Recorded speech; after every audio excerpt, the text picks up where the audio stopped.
thoughts from me before we sort of before I turn it over to the great panelists. So I tell you what I don't want to talk about, if I can be so heavy-handed, and what you're not going to hear.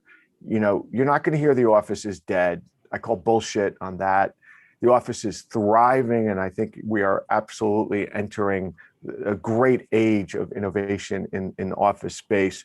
We're not going to talk about when people are coming back because they're coming back. We're not going to talk about, specific cities and is New York, over San Francisco, Miami, Toronto. No, I mean, cities have been reinventing. If you're as old as I am, you've been watching this story over and over and over again play out. Cities innovate, they get better, they change with the times, they adapt. So we're not going to talk about any of that. But what I really wanted to talk about is, for me, I'm so excited about this era that's about to unfold, particularly in the office sector. Space as a service, hospitality, the new nature of work. I mean, again, as I said before, we are living through one of the great periods of innovation as it relates to work. And what I'm so excited about is to really sit back and listen to these great panelists talk about what their companies are doing to meet the market demand, what the market demand looks like. We're going to talk about technology, tenants, landlords, et cetera, et cetera. So I hope it's interesting for the audience and is more sort of forward thinking than sort of like a look back as to where we've been. So having said that, I'll ask each of the panelists if they could just introduce themselves.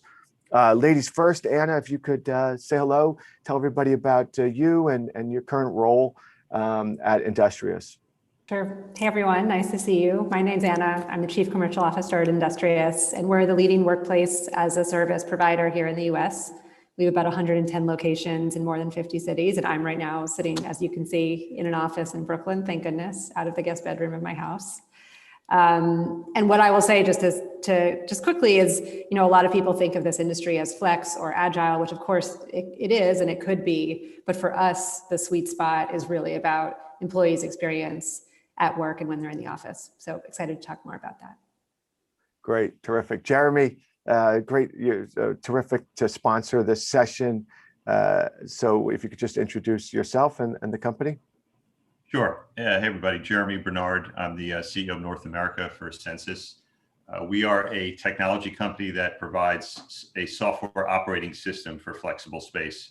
So we do everything from digital infrastructure, space management, flexible operations, and occupier experience. We were founded about 15 years ago in London, a publicly traded global firm, and we power about 20 million square feet of space in 28 countries around the world. Looking forward to the conversation. Mike, my neighbor across the bridge, or introduce yourself, please. Yeah, sure. My name is Mike Arciolo. I work for Spire for now 15 plus years, a variety of different functions, and I had the opportunity to start the studio operation at Rockefeller Center back in 2018. Since then, we've grown to 9 markets covering 20 locations across all our different product lines, flex office product lines. Very interested in the topic today and then the panelists with me. Great. Wayne, it's good to see you. I think the last time we saw each other was December of 2019. Feels like a lifetime ago, my friend. If you could introduce yourself to the audience. Thanks, Mike. You're right. Without beards and long hair. My name is Wayne Berger, CEO of the Americas with IWG International Workplace Group. Many of the attendees will probably know us from some of our brands, most notably Regis and Spaces. We operate 3,600 locations around the world, including just under 1,100 flexible workspace locations in the United States, spans across 500 cities, 25 million square feet. And similar to, I'm sure, Anna and Mike, my mission in life is to ensure that every single person has an amazing day at work. So it's my goal, and a big part of that is helping enable with great digital and physical solutions. So, and I'm thrilled to be here with both you and the panel. That's great, Wayne. That's a great sort of way to kick off the discussion. And I'll start with you, Anna. So let's sort of just unpack for the audience and frame the discussion. What is the state of the marketplace today? Meaning, what are some of the major trends that you're seeing from a flex space, from a tenant experience lens? Sort of tell us what you think the major themes are right now, Anna. So I think the main thing I'm seeing is that everyone's really tired of talking about hybrid. We're like at this moment where everyone's sick of the jargon, and a lot of companies are now starting to think about what that means in real life, in particular, because depending where you are in the US, as vaccination rates increase, you start to see your family, you see your friends, and it's only a couple of weeks before you're like, man, I'd really love to see my colleagues too. Maybe not every day, but some of the time. We're seeing that smaller companies, say less than 500 employees, are ahead of the curve on this, and they're coming back to the office in part more quickly than the larger companies.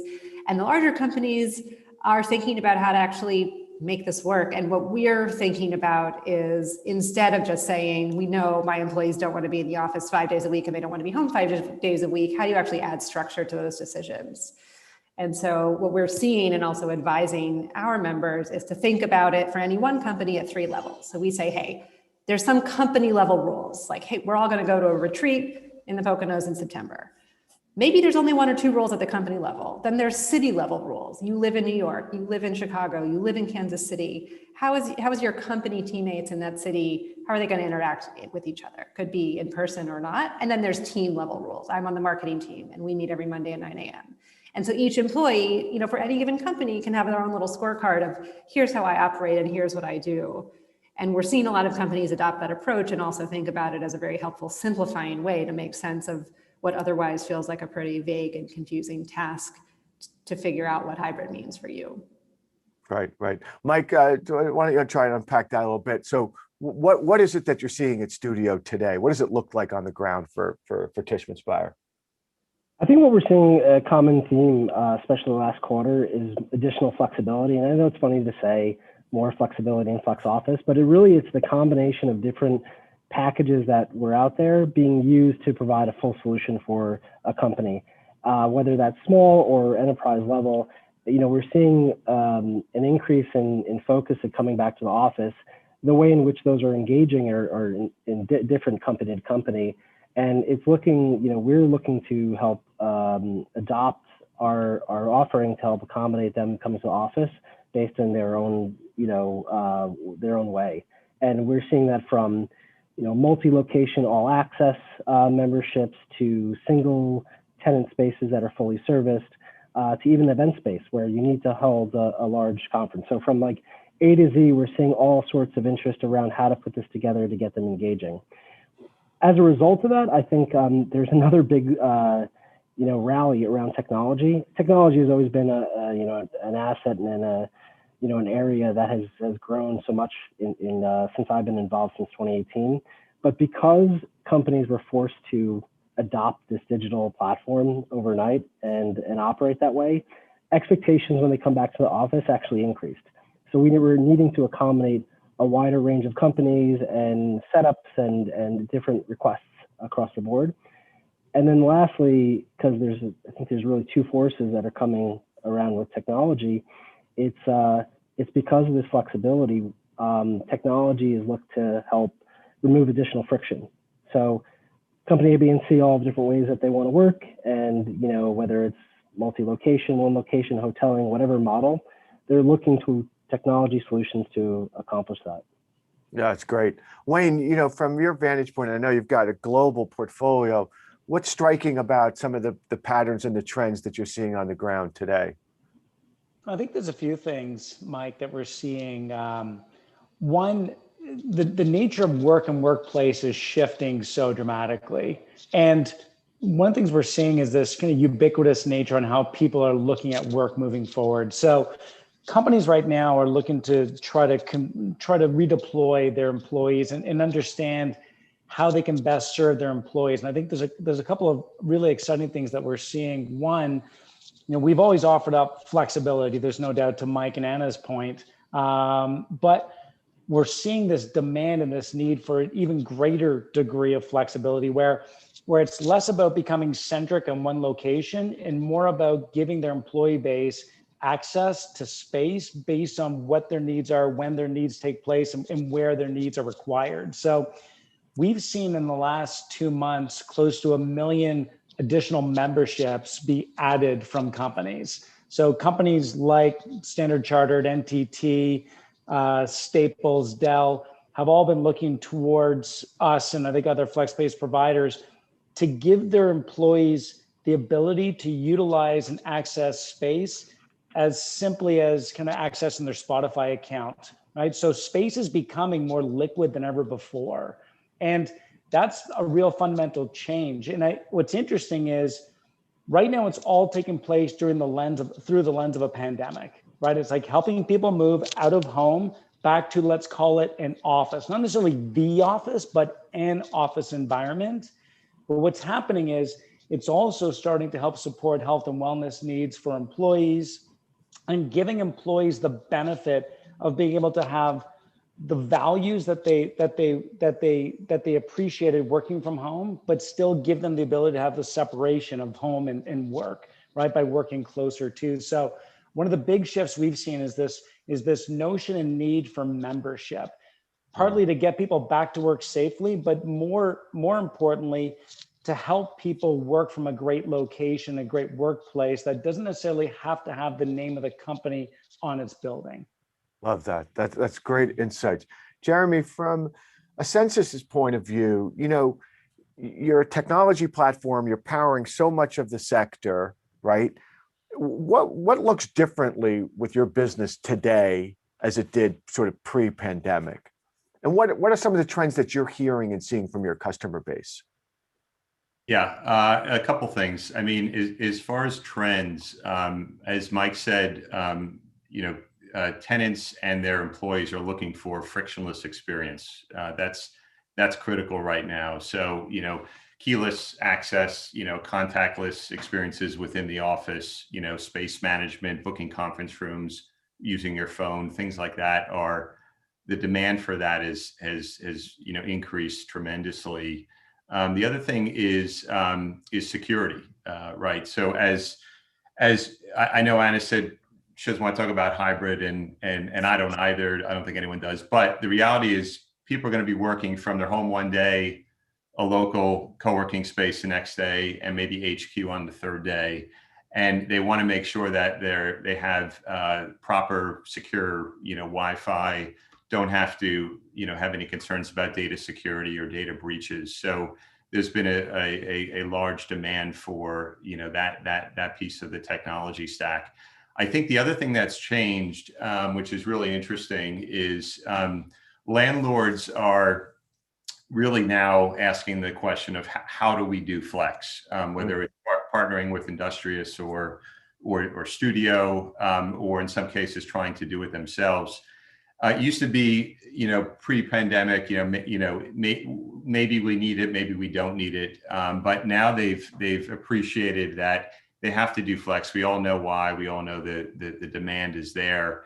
But we're speaking with lots of landlords now, some of the largest ones in the world, about how to activate flex in their portfolio, and actually not just make it about the one floor of flex and the four walls of flex, but how do you make it accessible to their existing tenant base in their building, the other 95% of the space, and how do you incorporate that into an entire portfolio and make your space more attractive to accommodate this sort of new work environment that we're all going to be coming back to.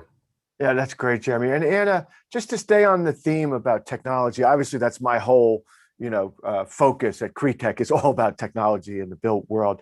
What role is technology playing for Industrious, for the sector as a whole? And where do you see it really gaining in terms of importance and focus?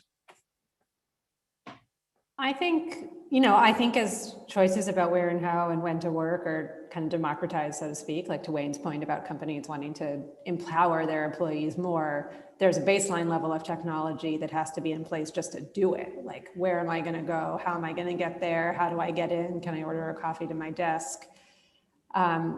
And I think some new needs are going to come about or already coming about that are pretty interesting. So just today, I happened to be in an industrious. I showed up to this industrious. 6 of my colleagues happened to be here. We did not coordinate all being here on the same day, but we're so thrilled to see each other. So that's the kind of thing, like I'm imagining a find my friends kind of functionality that doesn't have to go through, let me reserve a desk and let me search my friend and see if they've reserved a desk. That's like somehow more seamless. And I'm sure there are going to be lots of other applications like that will come to the fore. Great idea. And I'm excited about that. Yeah, that's a great idea.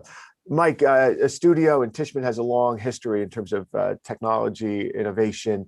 Where's the role of tech play today that's as important as ever in your view? Well, I have to agree with Anna. You know, I think because of all these different working workplace models that are being tried, possibly failing, others will stick. I think it's going to require a lot of innovation in this area, not only for our specific studio places, but overall to look at the whole portfolio, how to allow companies to actually execute the real estate strategy that they're designing right now. And while it may look great on paper, may even sound great, actually performing that and managing it and running it is a different story. And I think there will be a lot of changes with the technology to support that. And a lot of it will be based on the backbones that have been created in this market, but I see additional innovation coming. Wayne? I mean, I think there's no doubt. I mean, I think technology plays such a key enabler in this case. And I don't even think we can truly appreciate the impact of technology as we're still transitioning from this 4G to 5G world. We move to 5G, it's a completely new game changer. The level of data transformation, I mean, we'll be able to engage and interact together via our mobile devices, transferring millions and millions of gigs of data back and forth. So it just drives the seamless nature of work, right? And you know, we've all been, for many of us, we've all been in this work from home or work close to home bubble over the last 13 months. And these types of platforms have many times, you know, been kind of our pure ability to gather together, right? And to Anna's point, technology has democratized work at this point, which is great because we're all living in the same environment, right? So except for Mike, who's back in an office, and Anna today, which is great. I'm jealous. But I think what's happening is technology we need to recognize that first of all, it's accelerated probably 10 years in the last 13 months. And it's going to play a greater role. So when I think about it, IWG, we used to be very focused at the workplace model. You know, for us, it was about building the largest network and collection of services, both virtual and physical, to support the very, very different types of clients. Because we knew that we wanted to get to a place where we can offer up the convenience of accessing a physical workspace based on needs, geography, price point, et cetera. But it's completely shifted now where network is critical. There's no doubt about it, physical space, but frankly, work is not going to be where you do it from. It's going to be what you're doing at that very specific point. So layering in technology that's secure, that's safe, that's digital enabled, that is easy to access regardless of an employee's current situation, whether that's home or work, is going to be so significant to move forward. And one of the things that we've been trying to do is shifting the solutions to not just continue to grow the network, but also begin to deploy different businesses that help support workers when they're at home. And then also help support them when they're en route from home to an office, right? And then when they get to an office, how do we ensure that a company's data is secure and that team members have the ability to be able to be engaged as effectively as possible, as seamlessly as possible? So now it's 3 different worlds that you have to bring together. It's not just about great tech or a great digital experience at a workplace. Yeah, that's great. That's really wonderful, wonderful themes.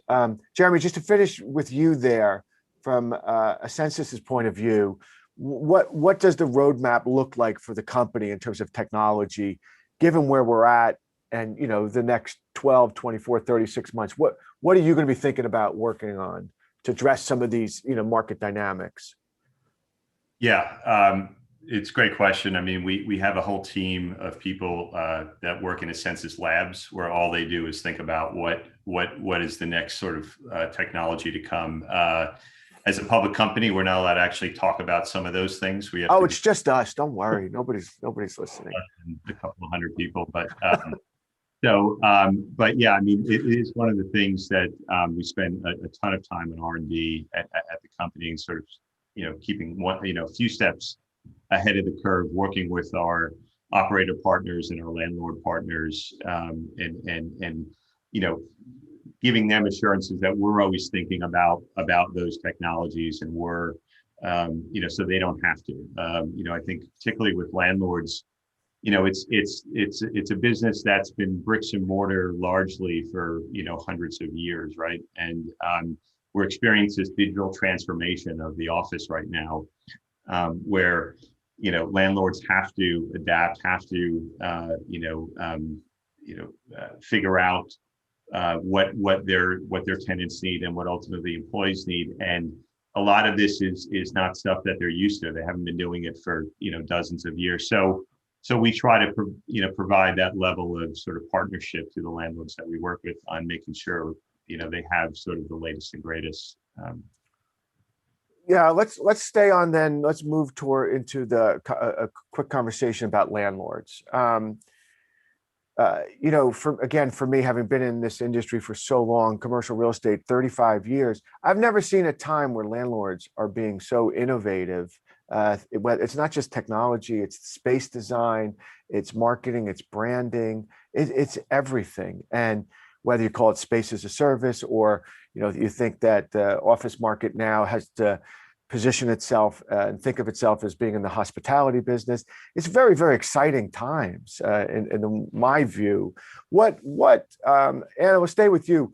We'll go to you. Like, from your perspective, what are you seeing from landlords specifically, and how are they working with industrious today, perhaps again differently than pre-pandemic? I mean, so many ways, but I think one of the coolest things that's happening right now is that because our whole portfolio are partnership agreements with landlords, you know, we're in it together, we're sharing the economics, it affords us and our landlord partners the opportunity to try out a lot of new stuff. And so one thing that we're seeing a lot of right now is using that partnership to our advantage to basically invent and then sign whole new kinds of agreements with our members. So for example, a big company could say, great, I know I want a long-term lease in building X for these 3 floors, and I'm pretty confident, you know, I need that space for the next several years. So let me sign a 10-year lease. And in the same agreement, I'm going to basically buy options into various kinds of industrious spaces just downstairs. Sometimes it's for meeting rooms. Sometimes it's whole suites I have the ability to grow into. Sometimes it's for my LA team that happens to be visiting and needs space for 4 tomorrow. And so what we're seeing is we could work with our landlord partners to make that whole thing so much easier for our customers, because they can work with one point of contact on one contract through the whole building, but for the first time have access to so many different kinds of space and memberships all in one go. Yeah, Wayne, Mike, you know, his company is a landlord, but I'll come back to you, Mike. I got a question for you, Wayne. What are you seeing from the landlord lens? I'll say in the 7 years that I've been in the industry, I've never seen a point where we've had landlords more openly interested in and driven to really continue to push and add that element of flexibility. You know, the reality is we operate 1,100 locations in the US. A decent percentage of those are partnership agreements, obviously similar to Anna at Industrious. We also have a large portfolio that is a traditional leasehold, right? What's happening now is our pipeline of partnership agreements with our landlords has never been stronger. And that's not just in relationship to entrepreneurial smaller cap landlords, it's the largest institutional landlords, because they're starting to take a look at their buildings.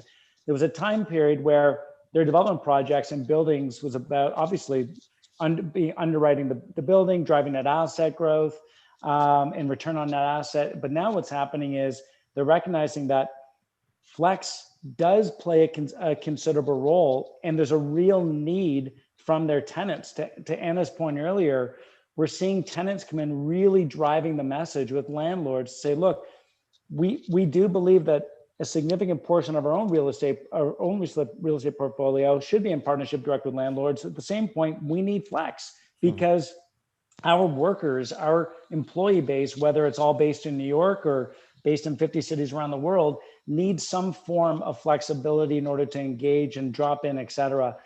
And landlords now are turning to say, okay, instead of trying to determine what they want to do with flex, whether it's on their own or with a great partner like Industrious or Tishman Spire or IWG, it's now saying we understand that there are best-in-class operators. Let's partner together and let's find a way to elevate our own projects, our own buildings, and give our clients what they're looking for. So I would say it's the most bullish that we've seen when it comes to working with landlords. That's great to Very hear. exciting. It's That's a very headline. exciting. I want to see that headline of The Real Deal tomorrow.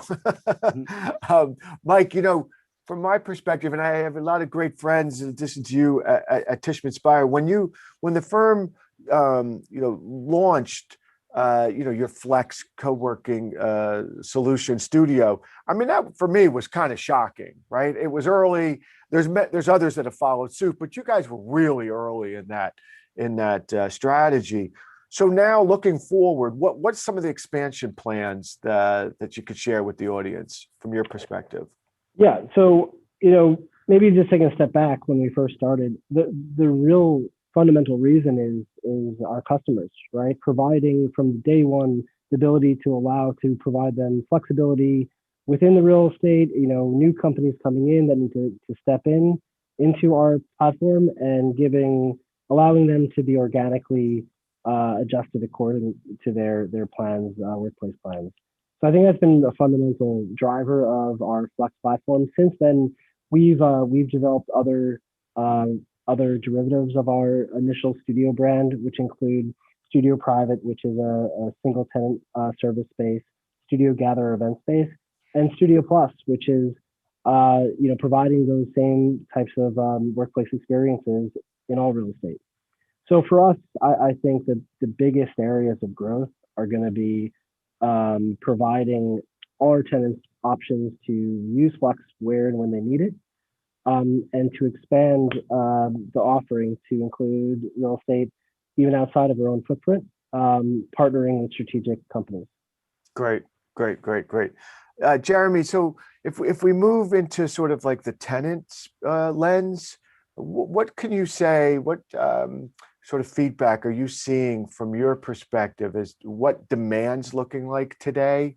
How could you describe it? What's important from the tenant perspective that you might be seeing and uncovering either with your clients or the platform? If we focus on tenants first for the next couple minutes.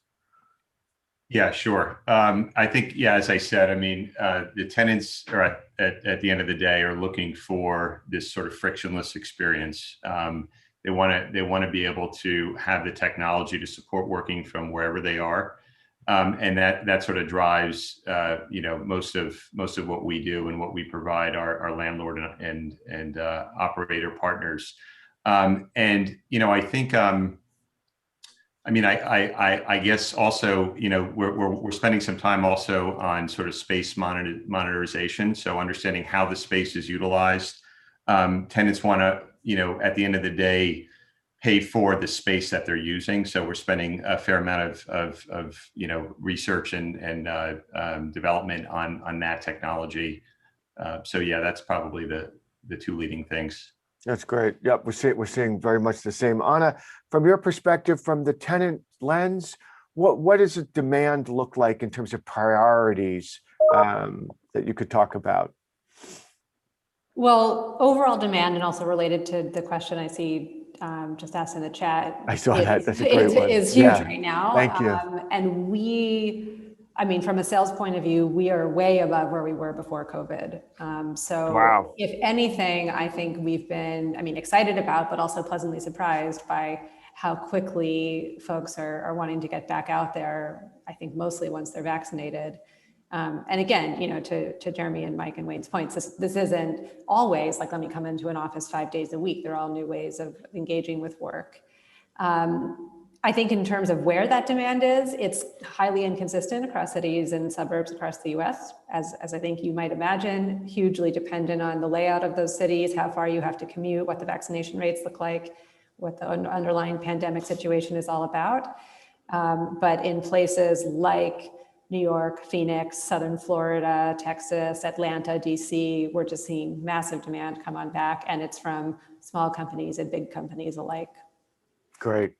I think Mike, one thing, Wayne? Yeah, go ahead. Michael, I'd add, Jeremy. I should have mentioned is really the demand we're seeing for sort of tenants to have sort of access to a campus, if you will, that landlords can provide. So what we're hearing from landlords is the tenants are looking for more than just the four walls of that office. They're looking for what does the landlord provide as relates to different locations, different cities, and how can a landlord activate that portfolio, their existing portfolio, and also existing tenants, as I mentioned before, in the building are coming to the tenants and saying, we're going to have some overflow. What do you have for us? We're going to be in LA next week. What do you have in our space? So having that connectivity across all buildings within a landlord portfolio is something that we're seeing a lot. Maybe, sorry, Michael. What last time to interrupt you? No, please do interrupt, man. I'm not getting paid for this. Want to pile on to that a little bit more. I think the pandemic has done a lot of things. One thing, though, from my perspective at least, it's forced all companies to rethink their real estate strategies and opinions of it. And I think that it's opened up to a degree a section of companies, a subset that otherwise wouldn't have looked at flex if it wasn't for the digital transformation and pushing everyone to either completely remove or scale down their real estate. So it's really nice to engage with companies that you would otherwise not have flex discussions as they plan for the future. Yeah, it's a great point. Wayne, I mean, that's sort of, that's been my perspective, which is as horrific as the pandemic was to so many businesses like mine and many, many others. The one thing that's indisputable is it was an extraordinary accelerant of not just technology, but some changes that were beginning well before. I don't know how I'm preaching to the choir. You guys have been in this forever. So what does it look like now for demand? I mean, you said that it's strong, it's healthy. Is that something you're pretty confident about looking forward over the next cycle? I will say, I think the industry had been growing exponentially especially over the last 5 years. But frankly, our biggest and I think most opportunistic era is coming up for all the reasons we've been discussing. And I'll share with you a couple of points, a couple of facts. If you asked me 6 to 9 months ago, how was demand? What I would share with you is demand was recovering, which was exciting. And I want to go on record with everybody on this call to say, look, it's been a tough 13 months. There's no doubt about it. Absolutely. You think about our collective business, right? If people are not engaged in offices, there's a dramatic impact on the overall business, right? So our core competency is amazing space and experience, right? So 6 to 9 months ago, demand was recovering, but the demand looked very specific. Our centers in our tertiary markets, suburban markets were performing extraordinarily well, right? Locations in which people could access walking, biking, or via their own cars, walk in, have a chance to access a private office, simply because they had an explicit need for space, was very, very strong. Whereas the downtown cores were still very quiet. What's happening today, though, is we just closed out April. April was our third strongest month in demand in the history of the company. Wow. Now, absolutely. Now, when we've been operating for 30 years. Yeah. So now the two biggest months we've ever had may not surprise everybody on this panel and certainly the audience. Our two biggest months ever were January and February 2020. And right before the pandemic, the business was absolutely exploding. And let's remember, all of us combined only represent 1.6% of commercial real estate.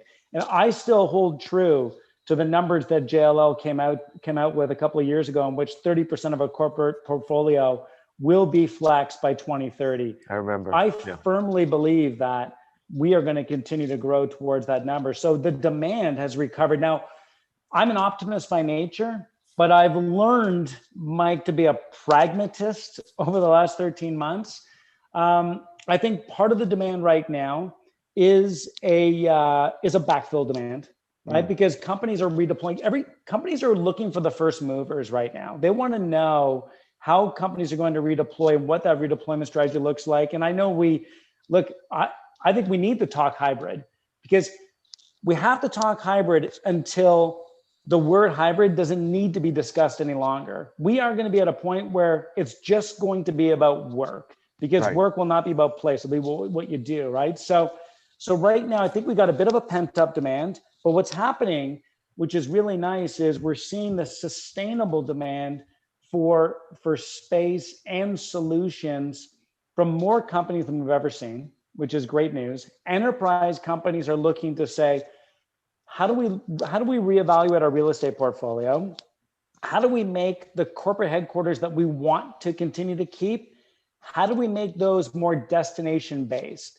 How do we make those a place where our employees want to travel to every single day, not need to any longer, but want to? So how do we, hate to say it, but how do we make them look like a great Industrious or a great Spaces or a great Regis, right? Which is collaborative space, brainstorming space, different ecosystems of space in a location, something that people love going to because they need to brainstorm, they need to collaborate, they need to engage, whether it's digitally or physically. So how do they take a subset of their space that they want to keep? And then what do they do with the rest? Because I think we're all reading these articles about companies redeploying capital and building out space and making it more engaging and all those pieces. Look, that's important, but the reality is not every company is going to have the capital to invest. And not every company is going to invest the same amount of capital in all their different locations.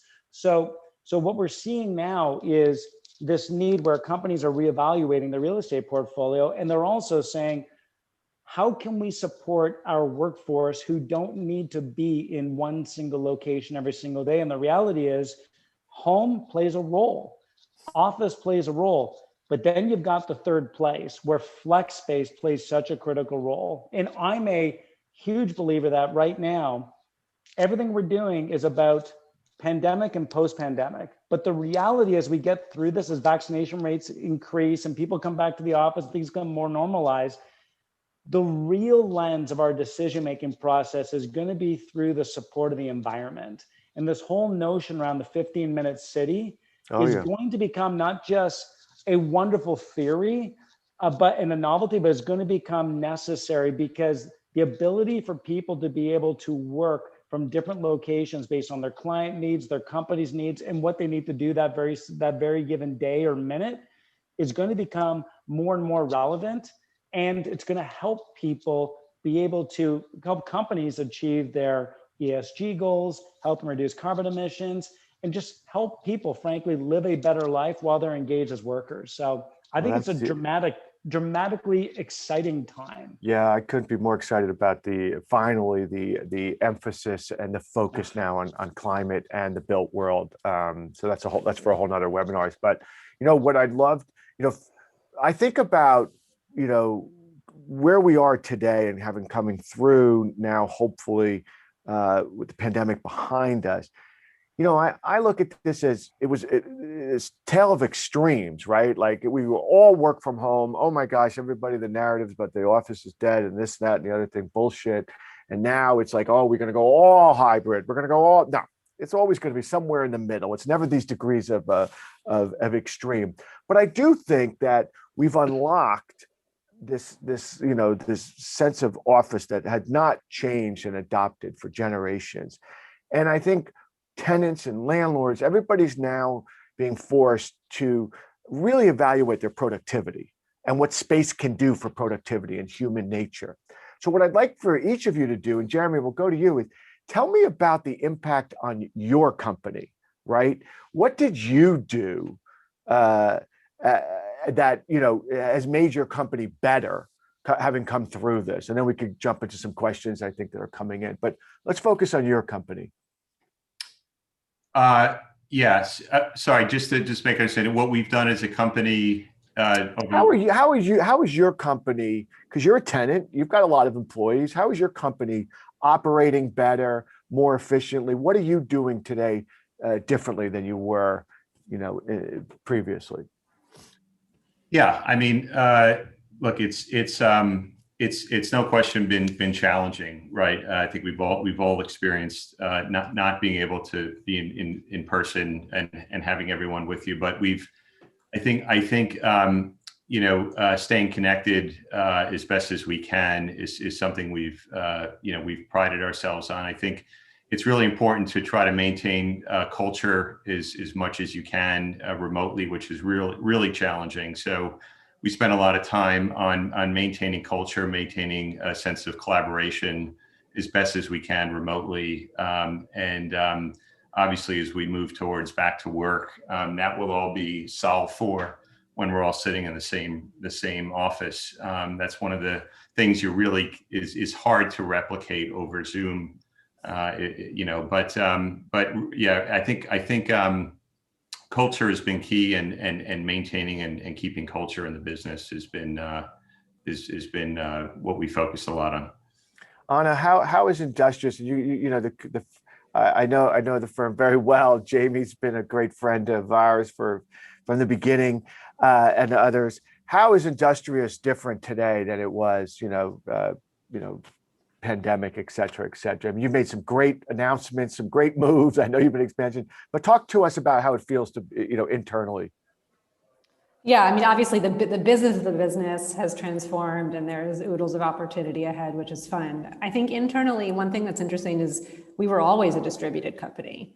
Right. And so the advent of COVID, of course, has changed the way we work, and especially in the beginning was pretty dramatic, but I think perhaps less so actually than other companies who historically were all together. So for us, like everyone has said, this past year has been rough, I mean, in so many ways, personally, professionally.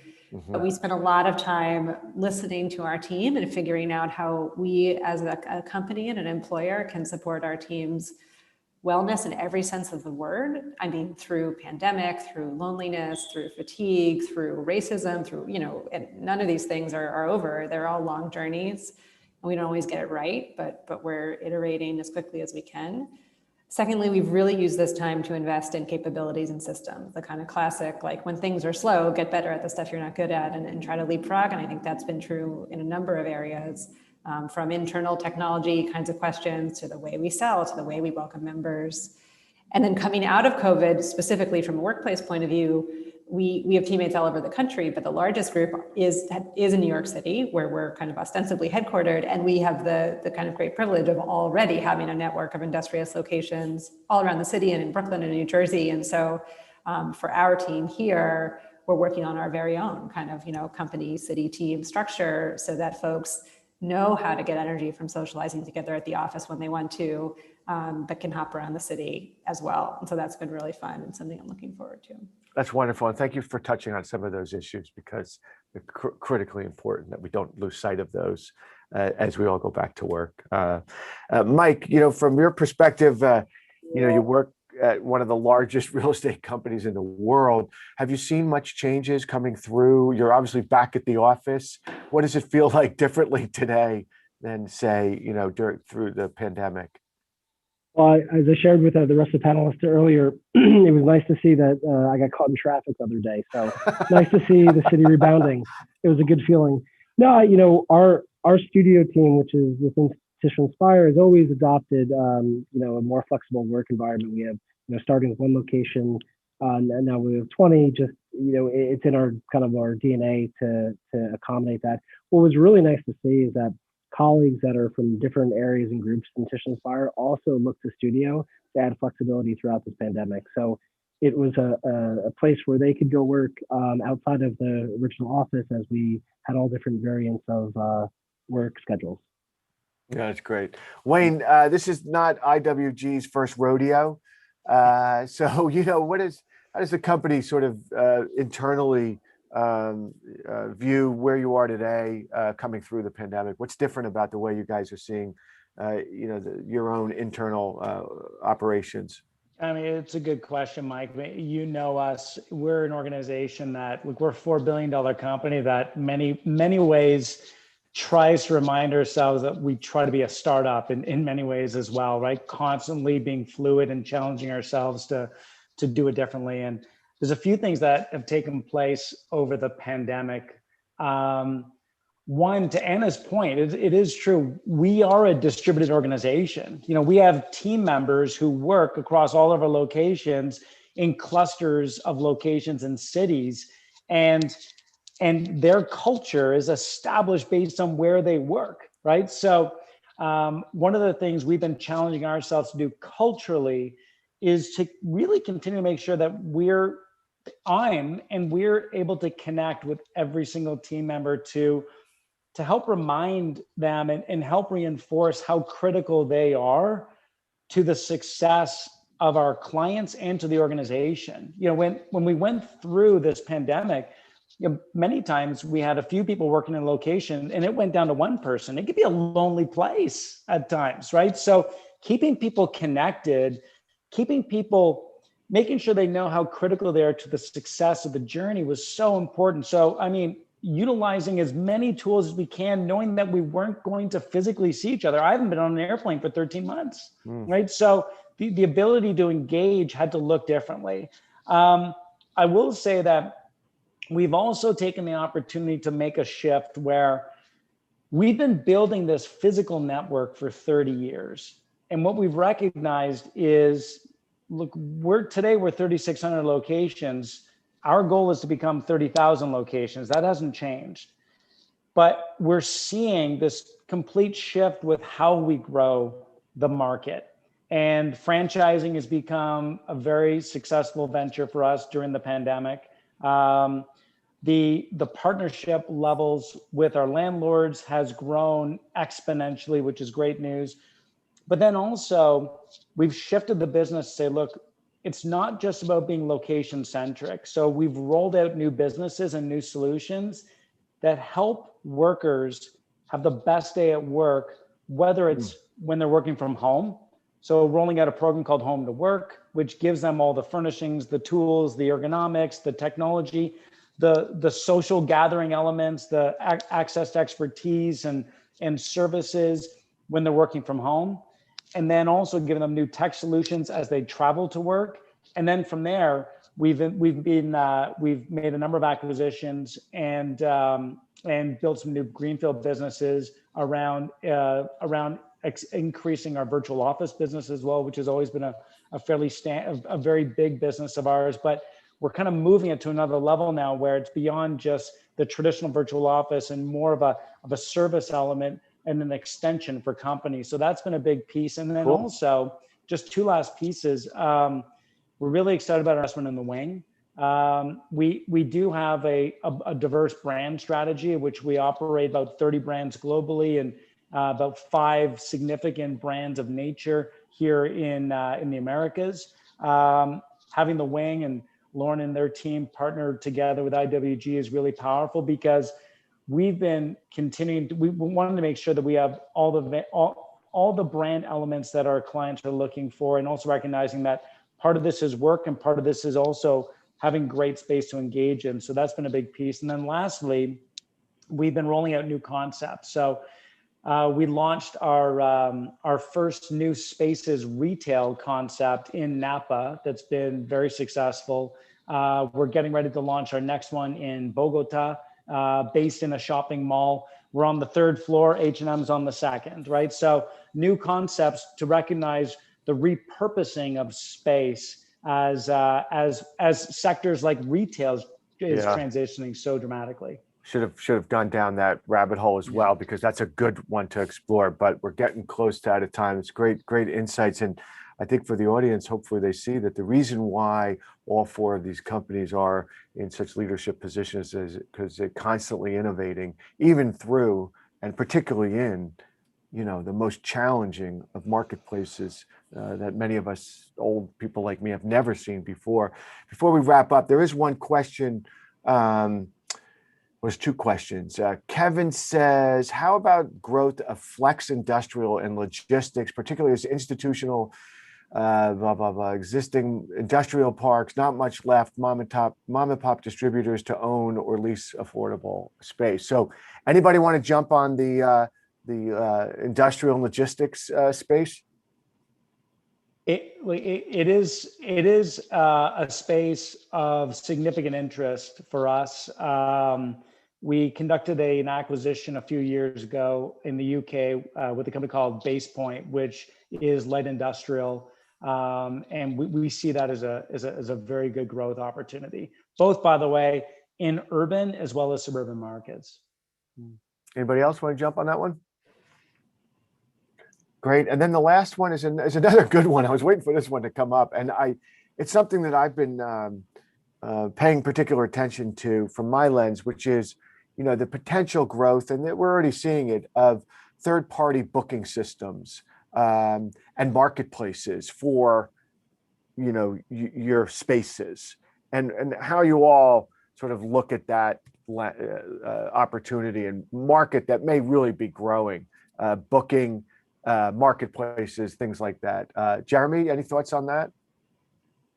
Yeah, we obviously provide those booking systems, but I think it's important that what sits on top of all of those booking systems is you have to have a proper infrastructure from the beginning that's powering the entire building.